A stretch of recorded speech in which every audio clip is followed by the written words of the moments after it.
Good morning.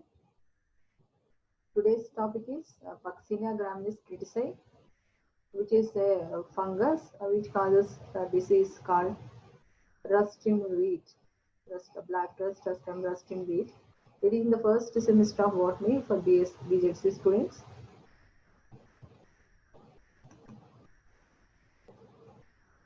So, in this topic, we will deal about the introduction to the disease and introduction to the pathogen which causes the disease and the classification of pathogen, the vegetative structure or vegetative mycelium of pathogen, and the life cycle on primary host, life cycle on secondary host, finally the control measures of the disease.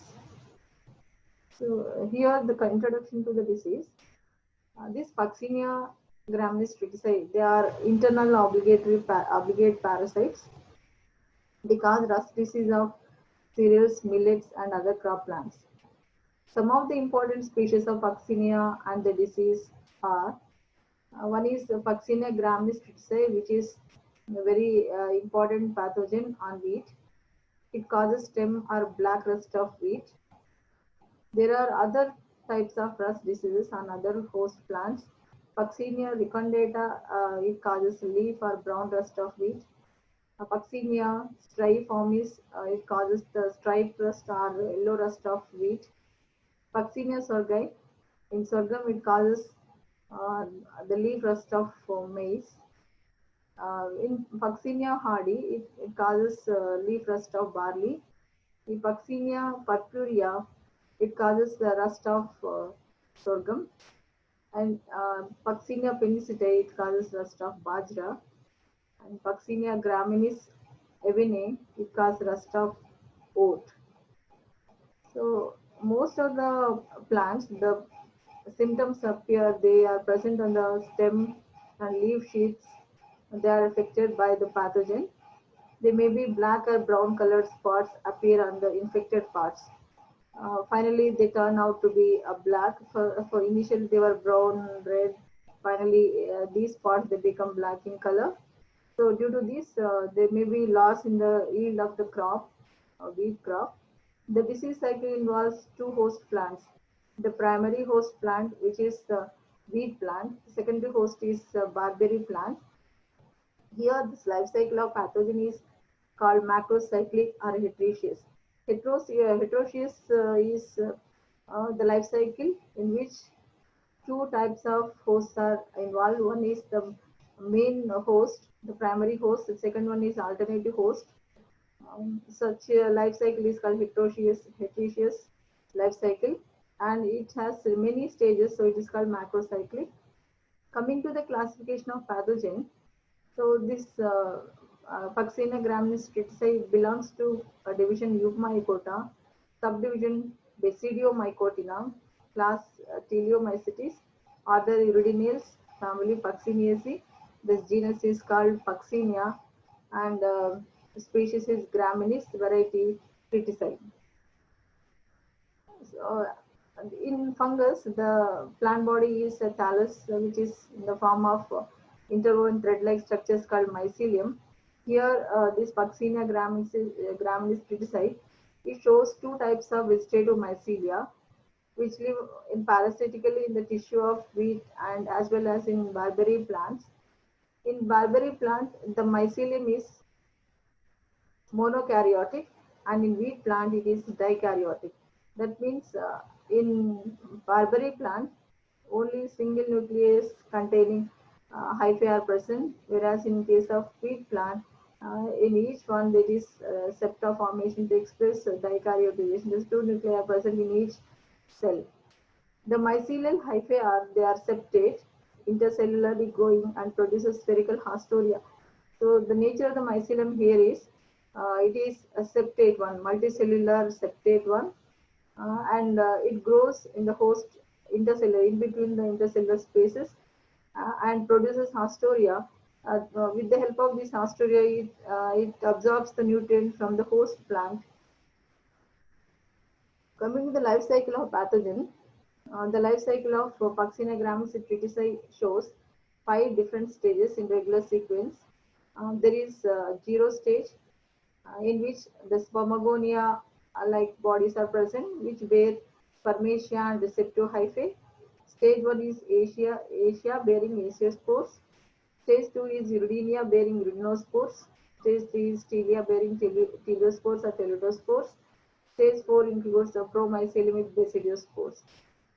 Of these five stages, Iridinia and teleospore stage are present on primary host or wheat plant. Pharmagonia or pycnidiospores and asiospores are present on the barberry plant. The basidospores, which are formed, they are originating from the germinating teludospores. So there are stages on the primary host. So during favorable conditions, dengue wheat plants are infected by asiospores. So these asiospores are produced in the alternating host called barberry plant. So when they are liberated out from the barberry leaf, these asiospores they fall on the leaf of wheat and they germinate and they produce mycelium, that is promycelium tubular structure, which enters to the stomata into the leaf where it grows intercellularly, that means in between the intercellars, in between the cells. So it produces astoria and absorbs the nutrient from the host plant. So these asiospores are unicellular. They are diploid in nature and are produced in the barberry plant. So they germinate and form dikaryotic mycelium within the host. So it grows in the cellular spaces and produces astoria. Just I have mentioned, this absorb nourishment from the host. At maturity, from this mycelium, iridospores, subsequently teludospores or teleospores are produced on the host, that is the primary host of the wheat plant. This is the iridinia and iridinospore stage, which is these spores are produced in the primary host. So during the formation of iridinospores, many changes are occurring. So they are the mature mycelium. When these iridospores are formed, only then on the matured mycelium, when the mycelium matures only, it produces this type of spores. In wheat plant, produces iridinia beneath the epidermis. So each iridinium shows compactly arranged mass of cells. So from these, some stalk like irinosporophores are produced, and within the just below the epidermis, these mycelia, which is formed by the germination of asiospores, it enters into the host leaf and it grows intercellularly, and they aggregate just below the upper epidermis. So this epidermis, just below the epidermis, there is a structure called rudinia is formed. From the mycelial threads, a certain stalk-like structures are arising. They are called urinosporophores. At the tip of the urinosporophore, the dikaryotic urinospores are produced. So these urinospores are, they have the characters. They are dikaryotic with two nuclei. They are oval in shape, yellowish. They contain a stalk called urinosporophore, and each urinospore is covered by a thick wall with minute spines. So in the middle of these urinospores, it has a germ. It has germ pores, two germ pores. So this area appears as an elongated streak-like rusted pustules on the external leaf.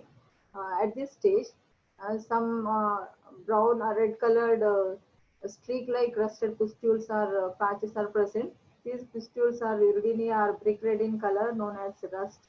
So these pustules appear mainly between the veins of leaf and in the internodes and the leaf sheaths. This type of symptoms are appear. So these spores, they push due to the formation of more number of urinospores, it exerts some pressure. So these spores, they push the host epidermis, thereby it becomes broken. By this, the urinospores are liberated out. So these spores are disseminated by wind, and these urinospores, they may again infect the same host plant for many generations. So they are called repeating spores. So in the life cycle of Puccina graminis retici, urinospores which are produced from the host plant, they may infect the same host plant again, and again they produce the same type of spores. This is called, so the spores are called repeating spores. This is the iridinyl structure. So this is my the intercellular growing mycelium, which is accumulated just below the epidermis. From this stalk-like structures are arising. They are called iridosporophores. And the tip of each iridosporophore, a binucleated oval-shaped structure or iridospore is formed. These iridospores, when they exert some pressure on the epidermis, the epidermis is ruptured. These spores are liberated out, and these spores are disseminated by wind and may infect the same plant. Uh, so another stage is called telia with teliospores. When the mycelium in the host plant matures, the iridinia of the fungus begins to produce teliospores or teletospores. These telia are produced directly from the dikaryotic mycelium. So the mycelium which has entered into the host plant, the primary host plant, in the next stage at maturity it produces teletospores. The teletospores are produced just as in the case of iridinia. There is a telia formation with the growth and accumulation of mycelium just below the epidermis. There, from the base of this mycelial threads, certain stalk-like structures called teletosporophores are arising. At the tip of each teletosporophore, a bicelled oval-shaped spores are produced. Each is having two nuclei. Dikaryotic condition is seen, but these two nuclei they do not fuse at this stage. So each cell of this one, that means teletospore, each teletospore has a single germ pore. So it is a dikaryotic. So later on, the two nuclei fuse and form the diploid uninucleated condition with a single germ pore. So the teletospores, they do not cause infection again on the same host, so just as in the case of iridinospores. Here, these teletospores, they do not infect the same plant, and they remain dormant on a straw of harvested crop for certain time. When the conditions are favorable, when it overcomes unfavorable conditions, that means when conditions are favorable, summer season in telia stage, there it germinates. So this is the telia and teletospores. Just below this is the mycelial thread from which a stalk is arising.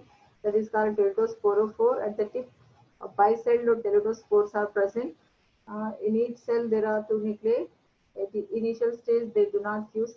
Finally, they fuse together to form diploid single nucleus.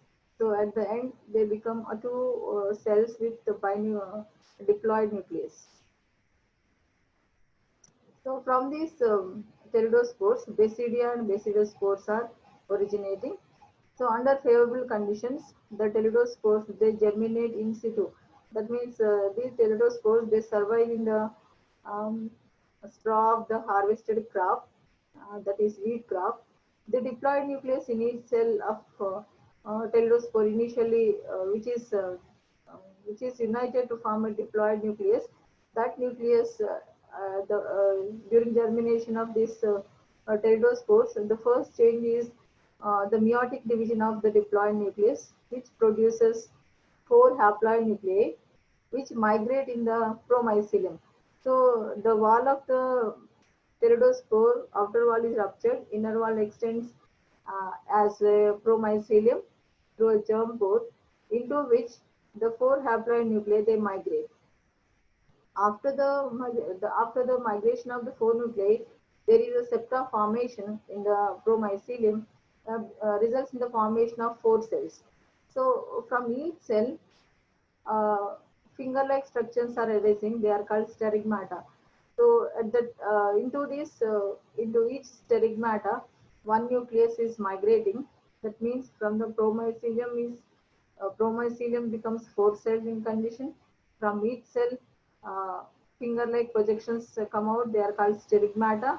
at the tip of the sterigmata, due to the accumulation of cytoplasm, the basidiospores are formed.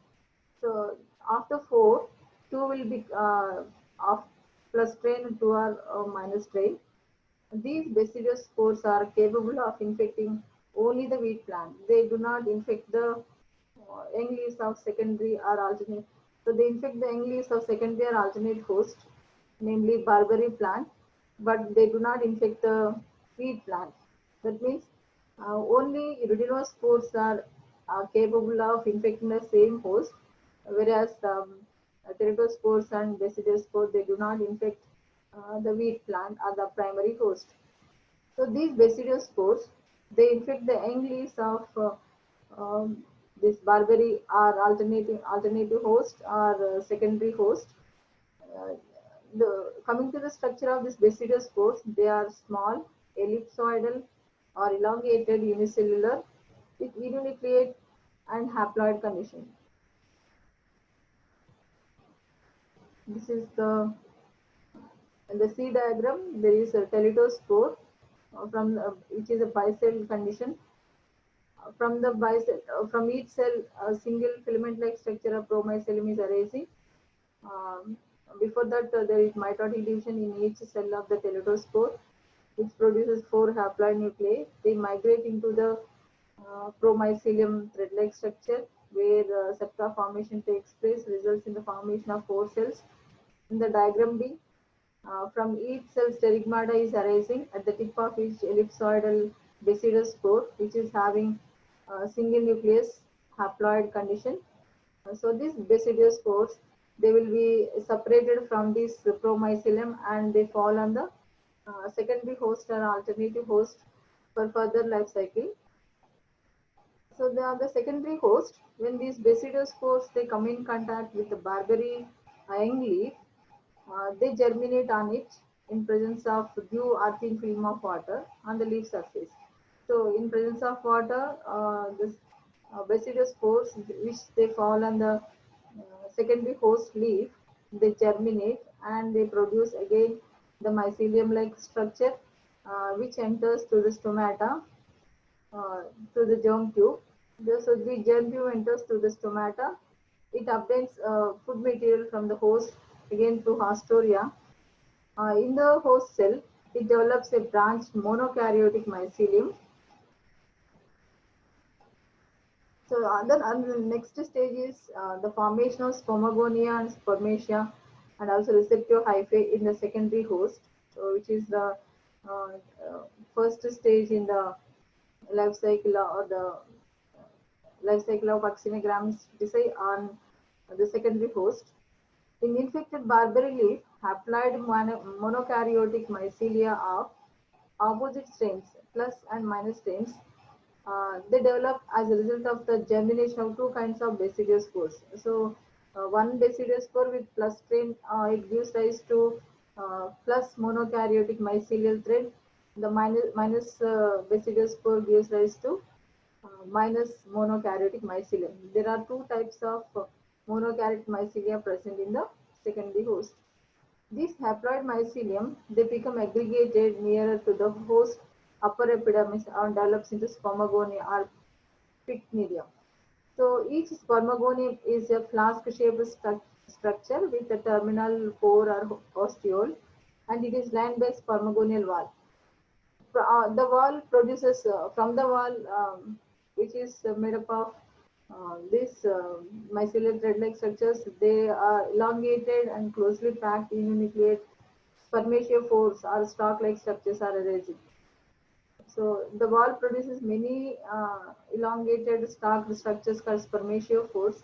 So these spermatiophores, at the tip of the spermatiophores, there is the formation of a chain of uninucleate spermatia. Um, these spermatia are released into spermagonial cavity at first. The upper edge of this spermagonial wall forms several peripheral periphyses also. Not only this, the wall produces spermatiophores, which bears spermatia, and also several periphyses also they protrude out through the ostiole. The receptive hyphae are also produced from the upper part of the spermagonial wall. The spermatia and receptive hyphae are produced from the same strain.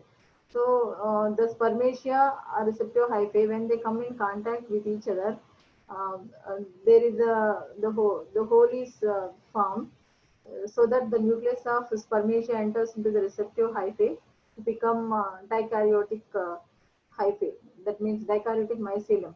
That is called spermatization. So there, in this process, the transfer of spermatia nucleus of one strain to receptive hyphae of another strain takes place in the spermagonium.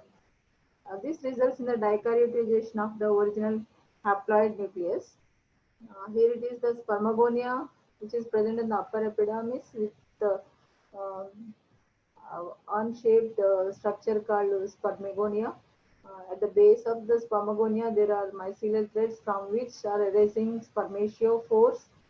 And at the apex region, there is periphysis and receptor hyphae also. Initially, from the spermatiophores, a chain of spermatia are formed. These spermatia are released into the uh, complex structure. When this spermatia of one strain comes in contact with the uh, receptor hyphae of another strain, there is dikaryoticization takes place, results in the formation of uh, dikaryotic mycelium. It is shown in the lower diagram. So there is a dikaryoticization in the secondary host. So within the infected Barbary leaf, uh, where monokaryotic mycelium develops into a number of enucleational primordia near the lower epidermis also. The similar at the same time, uh, and the upper epidermis, spermatia with spores are produced. Spermagonia with spores are produced. At the same time, in the lower epidermis, there is the monokaryotic mycelium develops into a number of uninucleate A-shell primordia near the lower epidermis. These spermatia nuclei migrate through the septal perforation and reach the cells of A-shell primordia, making them dikaryotic mycelium. So the spermatial nuclei, which are present at the upper region, they move through the septal perforations and reach the cells of acial primordium, making them dikaryotic. The dikaryoticization is followed by the formation of Asia and Asiospores on the lower epidermis. This Asium is a bell-shaped structure. It is surrounded by a peridium or wall. The basal region shows many binucleated structures called asiospores. So the asiospores are stalks. They produce a chain of alternating asiospores. They are not present in the form of a chain. In between these asiospores, there is a disjunctor, uh, which may be which may separate the this asiospores, which is it is the disjunctor is in the wedge shape. Uh, these are arranged in the acropetal succession. When this disjunctor is broken, these asiospores are separated. Due to the accumulation of these asiospores on the lower epidermis, they also exert some pressure on the lower epidermis, and they break the lower epidermis and they are dispersed by wind. These asiospores, they um, they are carried out by wind and they infect the primary host plant during favorable conditions. So this is the Asia bell-shaped structure formed by the mycelial thread-like mycelial thread. So from the base, stalk-like structures are arising called. It is protected by a peridium wall of this acial cup. From the base, stalk-like structures called asiosporophores are produced. So from the asiosporophores, a chain of asiospores are produced. So in between the asiospores, wedge-shaped disjunctures are present. When this disjunctor is destroyed, the asiospores are separated and they'll be liberated.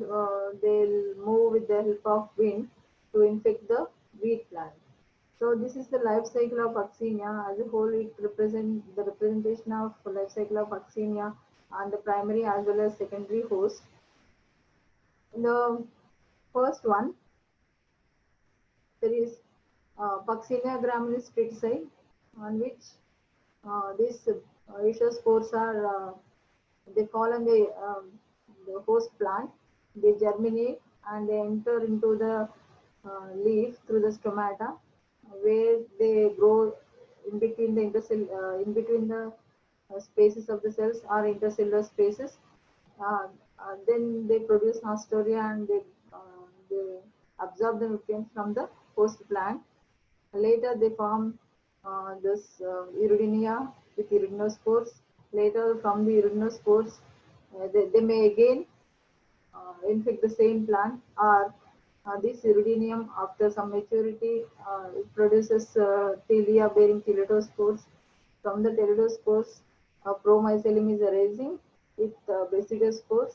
These basidospores, they infect the alternative host and produces on the upper side uh, pycnidium or spermagonium, which produces spermatia. So when these spermatia, they also enter into the lower epidermis where they produce ascospores. So these ascospores again in the life cycle they infect the same host plant, the primary host plant. So these are the symptoms which the first diagram shows the uh, streak-like red colored spots on the leaf of wheat. And the second diagram shows the barberry leaf infected by the spores. So this is about the macrocyclic life cycle of Puccinia graminis critici, by which the yield of the wheat plant is uh, drastically reduced. So coming to the control measures of this disease, this rust disease can be controlled by the following methods. So, the first and foremost thing is use of resistant varieties, and the second thing is eradication of alternating hosts so that the spores cannot complete the life cycle. So, avoiding the wheat cultivation on hills or mixed cropping with barberry may reduce the wheat rust. By soil treatment with the Vitavax and plant wax, it can reduce the disease. And using antibiotics like acetidine and proper irrigation methods may reduce this disease. By spraying fungicides like sulfur, nabam, and zinc sulfate, by these chemical sprays and dusting of these fungicides may reduce the weed disease. So this is about the stem rust of wheat caused by Puccinia graminis critici and its control measures. Thank you.